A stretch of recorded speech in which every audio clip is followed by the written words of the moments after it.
Everyone is talking about this adolescence Netflix show and speaking about misogyny, toxic masculinity, and the so-called manosphere. So I thought I'd record a few words for all the men and boys who feel like they're under the microscope right now. I'll begin by asking, what does it mean to be a man in the modern world, in a culture that mocks and shames and tries to redefine masculinity at every turn? What does it really mean to stand tall as a man today? I'll tell you what it doesn't mean.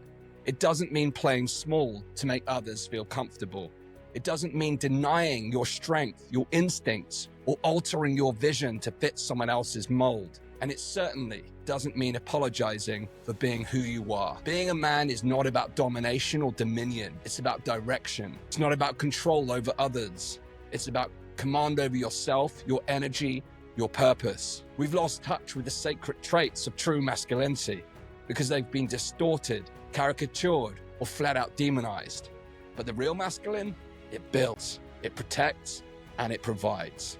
It leads with clarity, with courage, and with honor. To be a man is to take responsibility, not just for yourself, but for those you care about. To be a man is to face challenge with grit and still hold your compassion in your heart. To be a man is to feel deeply, but not to be ruled by emotion. To be a man is to love fiercely, not just your family, but your mission, your brothers, and your life.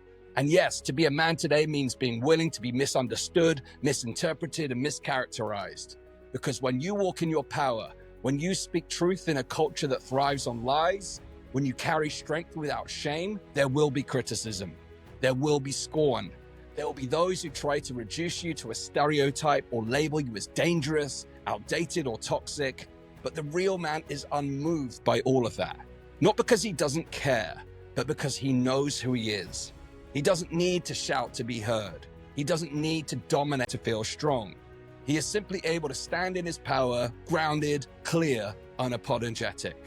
The modern man reclaims what's been forgotten: strength without aggression, leadership without ego, vulnerability without weakness, and the power to hold deep, unwavering respect. Respect for women, respect for life, and respect for himself. So if you're a man or a boy listening to this right now, hear me clearly. You don't need to shrink into yourself. You don't need to prove yourself to people who've already made up their mind. You only need to stand boldly in your truth. Live it, speak it, protect it, because the world may not always understand you, but it needs you. Not a shell of you, not a watered down version of you, the whole you, powerful, purposeful, prosperous. That's what it means to be a man. My name is Astin-Gregory. If this resonated with you, please do share this, and I'll see you on the path.